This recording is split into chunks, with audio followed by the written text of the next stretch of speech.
Hi friends, ఎలా ఉన్నారు? మహాభారతం అందరూ తెలుసుకోవాల్సిన ముఖ్యమైన ఇతిహాసం ఇది. మహాభారతం ఎన్నిసార్లు చూసినా చదివినా ఎప్పటికప్పుడు కొత్తగానే ఉంటుంది. మహాభారతాన్ని గమనిస్తే ప్రతి మనిషికి ఒక ప్రశ్న మొదలవుతుంది. పాండవులు కురుక్షేత్రం తర్వాత ఏమయ్యారు అని.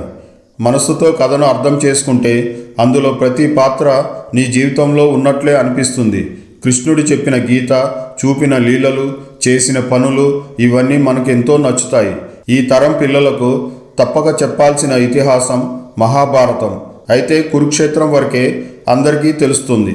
కానీ ఆ తర్వాత ఏం జరిగింది అనేది తెలుసుకోవాలని కథ విన్న వాళ్లకు ఉత్సుకత ఉంటుంది. అసలు పాండవులు ఎలా చనిపోయారు, మరి ఏం జరిగిందో తెలుసుకుందామా? మహాభారత యుద్ధం జరిగాక చాలా ఘట్టాలు చోటు చేసుకున్నాయి. ప్రస్తుతం మన యుద్ధం పూర్తి అయ్యాక అసలు ఏం జరిగిందో, పాండవులు ఏమయ్యారో తెలుసుకుందాం. కురుక్షేత్ర యుద్ధం 18 రోజుల పాటు సాగింది. ఈ యుద్ధంలో కౌరవులు ఓడిపోతే పాండవులు విజయం సాధించారు. దాదాపు 80% మంది పురుష జనాభా ఈ యుద్ధంలో మరణించింది. ఈ యుద్ధం పూర్తయ్యాక ఎవరెవరు బతికారు, ఎవరు ఏం చేశారు అన్నది చాలా తక్కువ మందికి తెలుసు. పాండవులు విజయం సాధించాక వారు హస్తినాపురానికి రాజులు అయి పాలన కొనసాగించారు. కౌరవులు యుద్ధంలో ఓడిపోయి మరణించడంతో కౌరవుల తల్లి అయిన గాంధారి శ్రీకృష్ణుడిని శపిస్తుంది. నా కొడుకులలానే చనిపోతావంటూ శాపం పెడుతుంది. గాంధారి, ధృతరాష్ట్రుడు, పాండవుల తల్లి కుంతి వీళ్ళు రాజ్యాన్ని త్యజించి వనవాసానికి వెళ్తారు. మొదట యుధిష్ఠిరుడు అంగీకరించడు. కానీ వాళ్ళు తమ వృద్ధాప్యాన్ని అడవుల్లో బతకాలని నిర్ణయించుకుంటారు. ఈ ముగ్గురు అడవిలోనే కొన్నేళ్ల పాటు జీవనం సాగించి అక్కడే మృతి చెందుతారు. ఇక అవతారం పరిసమాప్తి సమయంలో శ్రీకృష్ణుడు అడవిలో ఓ చోట కూర్చుండగా ఆయన కాళ్లకు ఉన్న పారాన్ని చూసి ఓ వేటగాడు జంతువు అనుకొని భ్రమపడి చాటు నుంచి బాణం వేస్తాడు. రామావతారంలో వాలిపెట్టిన శాపం వల్లనే ఈ పరిస్థితి ఏర్పడుతుంది. చాటుగా రాముడు వాలిపై బాణం వేశాడని మనందరికీ తెలుసు.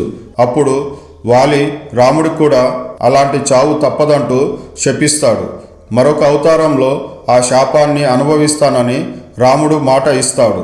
కృష్ణావతారంలో ఇలా చాటుగా వేటగాడు బాణం వేయటం వలన కృష్ణుడు మరణిస్తాడు. ఇక పాండవుల విషయానికి వస్తే దాదాపు 36 సంవత్సరాల పాలన తర్వాత వారు కూడా కృష్ణుడి మరణాన్ని తెలుసుకొని తమ జన్మని చాలించే సమయం ఆసన్నమైనదని అనుకుంటారు. అభిమన్యుడి కొడుకు పరీక్షిత్తును రాజును చేసి పాండవులు, ద్రౌపది స్వర్గాన్ని చేరుకోవడం కోసం హిమాలయాలను ఎక్కడం ప్రారంభిస్తారు. వారికి తెలియకుండా యమధర్మరాజు కూడా శునక రూపంలో వారితోనే వెళ్తూ ఉంటాడు. హిమాలయాలు ఎక్కుతున్న సమయంలోనే ద్రౌపది, భీముడు ఇలా ఒక్కొక్కరిగా నేలకొరుగుతూ ఉంటారు. వారు చేసిన కొన్ని పాప కర్మల వలన వారు నరకానికి చేరుకుంటారు. ఇక యుధిష్ఠిరుడు మాత్రం చివరి వరకు ఎక్కగలుగుతాడు.